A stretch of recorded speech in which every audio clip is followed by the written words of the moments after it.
কবরের জীবনটা আসল জীবন। বিশ্বনবী দোয়া করতেন, আল্লাহুম্মা ইন্না নাউযু বিকা মিন আযাবিল কবর।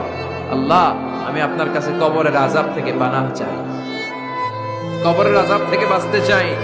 এই কবরের মধ্যে অনেক ফিতনা হবে, অনেক সুয়াল হবে। কবরে প্রশ্ন আছে না নাই? কথা বলেন। প্রথম প্রশ্ন জিজ্ঞেস করা হবে, মার রব্বুক, তোমার রব কে? বলেন, আমাদের রব কে? ওমা দীনুক, তোমার ধর্ম কি? বিষ্ণুবীর চেহারা দেখিয়ে বলা হবে, তাআরিফু মান হাযার রাজুল, এই লোকটারে চিনো? আমরা কি বলবো? আমরা চিনি, উনি আমাদের প্রিয় রাসূল মুহাম্মদুর রাসূলুল্লাহ সাল্লাল্লাহু আলাইহি ওয়াসাল্লাম।